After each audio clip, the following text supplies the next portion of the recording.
মহারাজ কৃষ্ণচন্দ্র উদ্বোধন করতে চলেছেন পানীয় জলের সরোবর।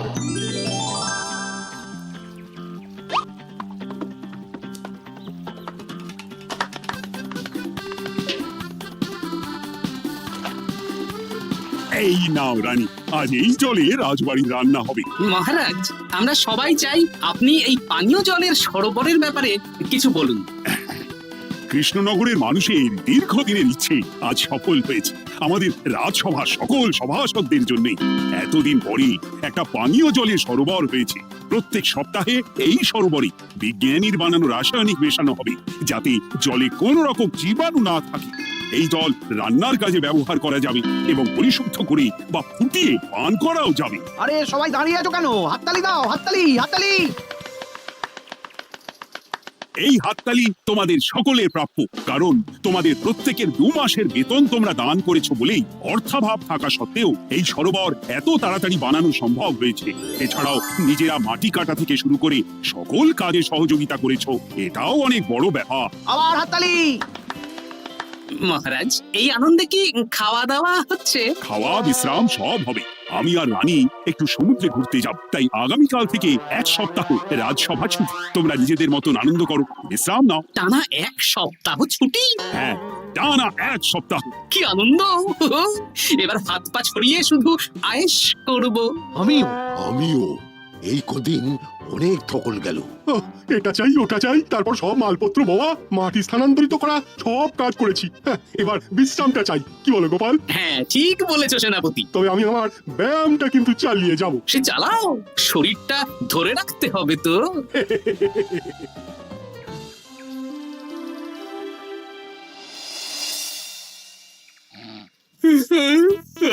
বলি যে এত ঘুম তো ভালো নয় গো, একটু ব্যায়ামও তো করতে পারো, বুড়িটা একটু কম তো। কি হবে গিন্নি, সুস্থ শরীরকে ব্যস্ত করে এই বেশ ভালো আছি, সুখে আছি। একটু শরবত করে দাও তো। নিজেও তো করে নিতে পারো। আচ্ছা, গিন্নি মানে কি? কি? গৃহিণী, অর্থাৎ যে গৃহের কাজ করবে। আমি যদি ঘরের কাজ করতাম তাহলে তুমি আমাকে গিন্নি বলে ডাকতে। ব্যাপারটা কি ভালো শোনা তো? শরবতটা বানাও দেখি। লোকটার যেন আর তর্স হয় না।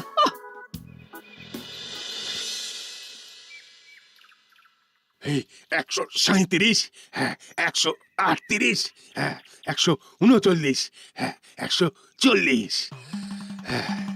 গিন্নি, কোথায় গেলে? কি হলো? তোমাকে সেই কখন বলেছি ডিম সেদ্ধ করে দিতে, করেছো? আরে বাবা, সকালে জামা কাপড়গুলো কেচেছিলাম, এখন ভাঁজ করে গুছিয়ে রাখছি। ওসব সেদ্ধ পরে হবে। পরে হলে চলবে না, ওটাই আমার নিয়ম। উঠবোস করে 4টে ডিম সেদ্ধ আর মুগুর ভেজে 4টে কাঁঠালি কলা। নিজে সেদ্ধ করে নাও, আমি পারলাম না। তুমি যে কাজটা করছো সেটা রেখে আমার ডিমটা আগে সেদ্ধ করো। আমি 250টা উঠবোস শেষ করেই খাবো। 141, হ্যাঁ 142।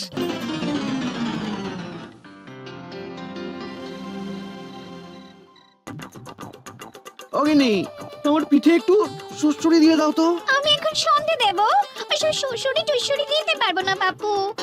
তুমি তুলতুলে হাতে সুড়সুড়ি দিলে ঘুমটা তাড়াতাড়ি চলে আসবে। সন্ধেবেলা ঘুমোবে কেন? যাও একটু পায়চারি করে এসো। না, এখনো তো পায়চারি না, এখন শুধু বিশ্রাম। দাও দাও দাও দাও, সুড়সুড়ি দাও, সুড়সুড়ি দাও। এই লোকটা জ্বালিয়ে মারলো। গিন্নি, একটু ওই কাঁচা লঙ্কা, কচি শসা, কুচো পেঁয়াজ আর ওই সর্ষের তেল দিয়ে মুড়িটা মাখো, বুঝলে? তুমি তো নিজেও মেখে নিতে পারো বাপু, সব কিছুতে আমাকে কেন আদেশ করো? আদেশ না লক্ষ্মী বউ, আমার অনুরোধ। তোমার মতন মুড়ি কি আমি মাখতে পারি? না না, মেখে ফেলো দেখি, মেখে ফেলো, মেখে। একটা কাজ নিজের হাতে করবে না। ওহ, কি জ্বালাতন রে বাবা।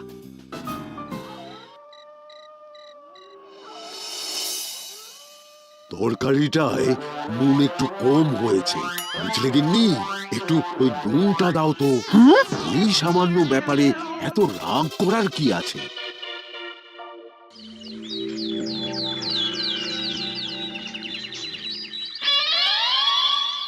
এই একটু জল ভরে নিয়ে যাব, একটু শান্তিতে রান্না করব, তার জো নেই। কর্তা বাড়িতে আছে, আমার হাড় জ্বালিয়ে দেবে। আমার দুঃখের কথা আর কি বলি দিদি ভাই, সারা দিন এটা ওটা বায়না তো ছিলই, কিন্তু এখন ছুটি পাওয়ার পর থেকে যেন বায়না বেড়ে গেছে। আমার কর্তা তো এমনিতেই আরাম প্রিয়, এখন দেখছি লাগছে, ঘর থেকে বেরোতেই চাইছেন না।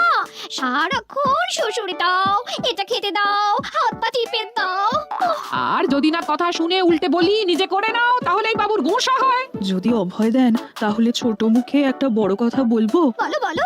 আপনারা একটা কাজ করতে পারেন, যখনই আপনাদের কর্তারা আপনাদের কিছু একটা কাজ করতে বলবেন তখনই বলে মুখ ঘুরিয়ে নেবেন, দেখবেন তারপর সেই কাজ নিজেই করে নিচ্ছে। কিন্তু এতে যদি রাগ করে? রাগ করে আর করবেটা কি, সেই তো দিনের শেষে নিজের ঘরে নিজেকেই ফিরতে হবে।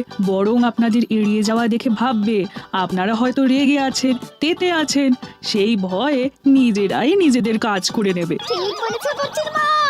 সোজা আঙুলে ঘি না উঠলে আঙুল বেঁকিয়ে ঘি বের করতে হয়, না হলে ঘিয়ের বোতলে তাপ দিতে হয়। ঠিক বলেছো, তোমার এই বুদ্ধিটা বেশ ভালোই দিয়েছো।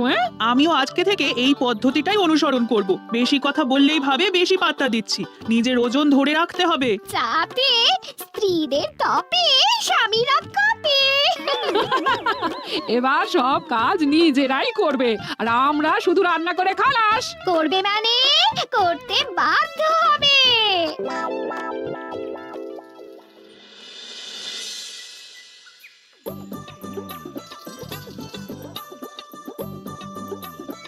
ওই গো গিন্নি, বাজারের থলেটা ধরো। উফ, বাবারে বাবা, কি গরম, চাবিটা ফেটে গেল গো। ওই গো নিয়ে যাও। যা বাবা, কিন্তু কোথায় শোনে না। আরে বাবা, আমি কখন থেকে হাঁকছি বাজারের থলেটা নিয়ে যাও, কোনো কথা কানেই তোলো না। এই নাও দেখো, তোমার পছন্দ মতন কই মাছ এনেছি, আজকে তেল কই রেঁধো কেমন। ওর কি, আমি স্নানে গেলাম, ভালো করে কষিয়ে রান্না করবে, হ্যাঁ দুপুরে পেট ভরে খাবো। হ্যাঁ এই তোমায় কি হুহু রোগে পেয়েছে নাকি? যাই বলি তাতেই একটাই উত্তর, হুহু। কি মন্ত্রী মশাই, অনেকদিন হয়ে গেল আমাদের হাতে কোনো কাজ নেই। এখন কি আর গোপালের পেছনে লাগবেন না নাকি? দূর, অনেক তো পিছনে লাগলাম, কিন্তু ফলের ফল তো কিচ্ছু হলো না। উল্টে আমার বদনাম হলো আর তোরাও ফেসে গেলি। তাই আর না। তাহলে এখন কি হাত গুটিয়ে বসে থাকবেন? এখন সুস্থ শরীর ব্যস্ত করতে চাইছি না, বুঝলি? পুজো ছাড়া তো সেইভাবে বড় ছুটি পাই না, কিন্তু অনেক বছর পর এক সপ্তাহ টানা ছুটি পেয়েছি। তাই এই ছুটিটা খেয়ে দিয়ে আয়েশ করে উপভোগ করতে চাই। বাহ, বেশ টাটকা ফল এনেছেন তো। খাবি? আপনি খাওয়ালে আমরা আবার না করতে পারি নাকি? দাঁড়া, তোদের গিন্নিমাকে বলছি কেটে দিতে। কই গো, শুনছো? কই গো? গিন্নিমা তো কোনো সাড়াই দিল না। তাই তো দেখছি। দাঁড়া, আমি রান্নাঘরে গিয়ে বলে আসি।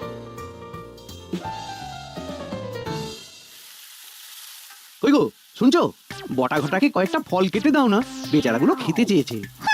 আবার কি, না হয় তরকারিটা হয়ে গেলে কেটে দিও। এ তো মহা মুশকিল। দূর বাবা। কি বললেন গিন্নিমা? মানে মানে বলে মুখ ঘুরিয়ে নিল। হয়তো উনি ব্যস্ত আছেন, সেটা কোনো ব্যাপার না।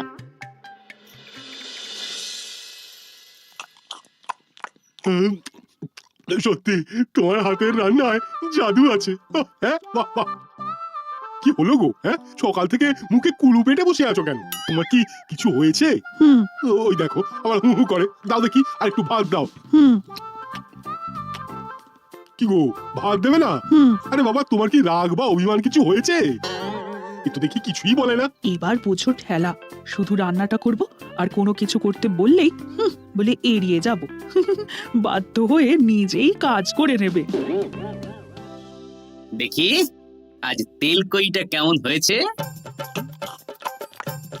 আহা, এই তুমিও খেতে বসে পড়ো গিন্নি। বাহ, দারুণ হয়েছে গিন্নি। একটু ঝাল হয়েছে, কিন্তু ভালো লাগে বুঝলে। কি গো, আমি তো একাই বোকার মতন কথা বলে যাচ্ছি। এই তোমার কি হয়েছে বলো তো?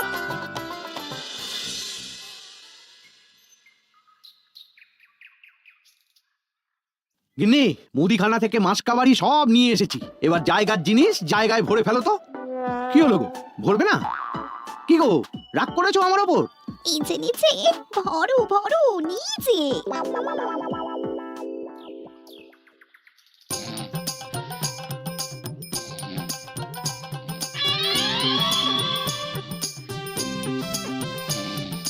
কি গো গিন্নি, দুপুরের এঁটো থালা, বাটি, হাঁড়ি, কড়াই সবই তো শুকিয়ে কাঠ, এগুলো মাজবে কখন? এই কি শুরু করেছো বলো তো? শুধু হু হু করে যাচ্ছ, কিছু জিজ্ঞেস করলে হয় চুপ করে আছো, নয়তো হু হু বলছো। বাসনগুলো মাজবে না? হ্যাঁ, রাতে রান্না বান্না করবে না নাকি? এ তো আজব ব্যাপার। না, আমাকেই দেখি বাসনগুলো মেজে ফেলতে হবে। বাড়িতে তো আর 5টা দাসী নেই।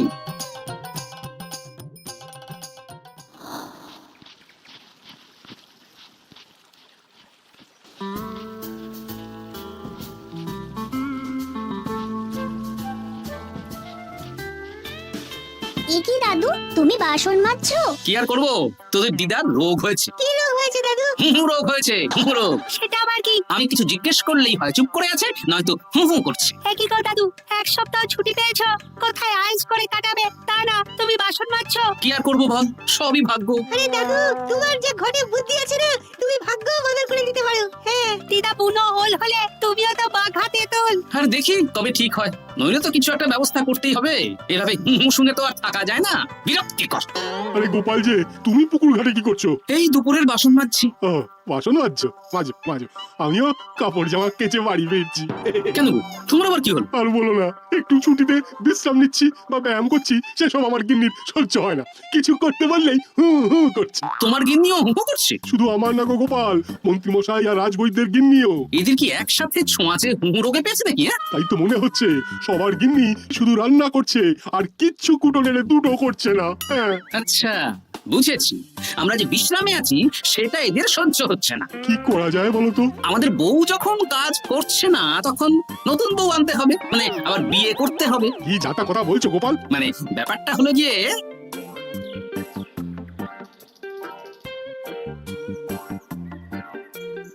হ্যাঁ, দারুণ বুদ্ধি।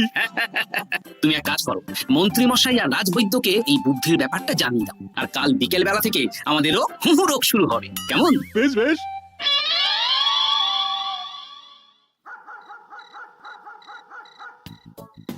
অগিন্নি, বাসনগুলো সব মেজে এনেছি, এবার তো ওঠো। রাতে রান্না করবে তো? এই তো ওষুধে কাজ দিয়েছে। এভাবেই খাটাবো, ছুটিতে বাড়ি বসে পায়ের ওপর পা তুলে খাওয়া বের করে দেবো। হ্যাঁ, তুমি মনে মনে কি ভাবছো আমি ঠিক বুঝতে পারছি। সারা বছর খাটাখাটনির পর আমার 1 সপ্তাহ ছুটির সুখ তুমি চোখে দেখতে পাচ্ছ না। কাল খেলা ঘুরে যাবে।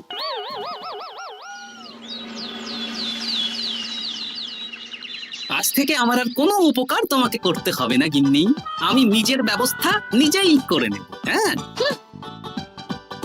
মানুষটা সেজে গুজে গেল কোথায়? চললাম। কোথায় যাচ্ছি?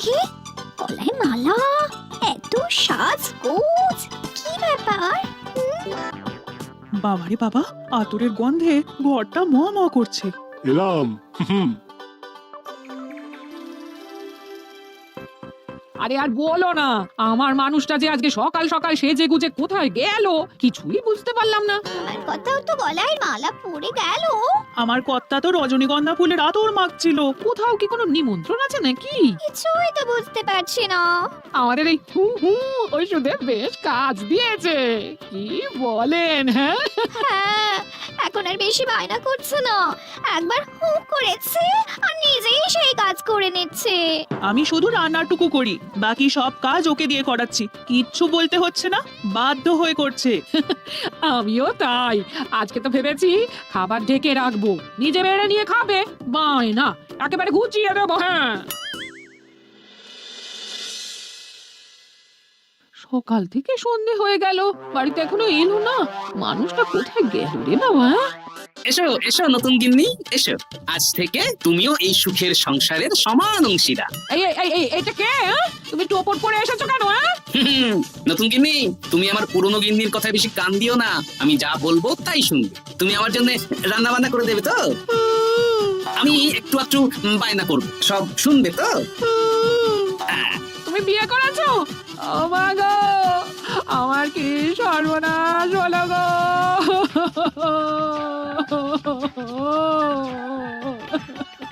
চলো নতুন বউ, মোড়ের মাথায় গরুর গাড়ি দাঁড়িয়ে আছে, চলো চলো চলো। হলো, তুমি এরকম করো না, আমি আর বাঁচবো না। কেন এত কষ্ট দিচ্ছ? সামান্য হু করার জন্য আরেকটা বিয়ে করলে? আমাকে পিঠে সুড়সুড়ি দিয়ে দেবে তো গো নতুন বউ? এটা কে? এ কি হলো? আমার বন্ধু বান্ধবরা এলে তাদের একটু ফল জলখাবারের ব্যবস্থা সব তুমি করবে তো? ও মা গো, এ কি সর্বনাশ হলো আমার! এই আমার সাথে এটা করতে পারলে আমি কি অপরাধ করেছি? দেখো, ঘরের কাজ আর আমার একটু আধটু বায়না, এগুলোই তোমাকে সামলাতে হবে, বুঝলে? তাহলেই তোমাকে রানী করে রাখবো, কেমন? এই এটা কে? আমি বেঁচে থাকতে তুমি আবার বিয়ে করলে? ওর কথা শুনো না, তুমি আমার দুয়ো রানী। ও তো দেখছি বড্ড কান্নাকাটি করছে। চলো দুয়ো রানী, আমরা কদিন একটু ঘুরে আসি। চলো, এখনই যাবো। না না না, আরে ওর কথা শুনো না, আমরা ঘুরবো। মোড়ের মাথায় গরুর গাড়ি দাঁড়িয়ে আছে, চলো চলো।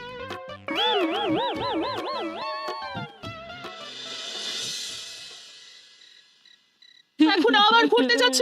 কি আর করবো বলো, আমরা সামান্য 1 সপ্তাহ ছুটি পেলাম, ভাবলাম একটু আয়েশ করে থাকবো, কিন্তু তোমাদের সেই সুখ সইল না, তাই আমি মানছি আমি ভুল করেছি, তা বলে তুমি আরেকটা বিয়ে করে নেবে?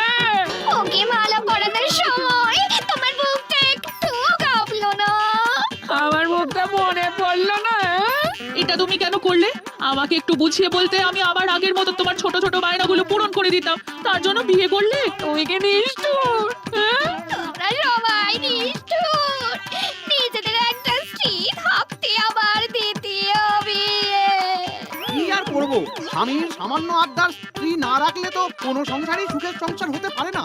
অগত্যা।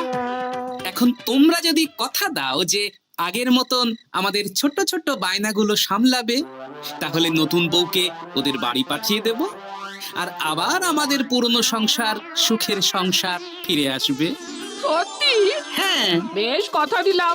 দাও দাও মুখ পুরীকে বাড়ি পাঠিয়ে। মুখ পুড়ি নয়, পোড়া। এই যে সভাকবি, ঘোমটাটা তোলো তো।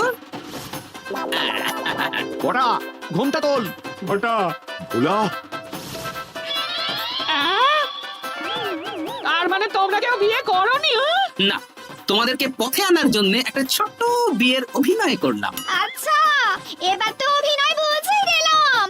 এবার যদি তোমাদের বায়না না রাখি, তাহলে সত্যি সত্যি আমাদের বিয়ে করতে হবে।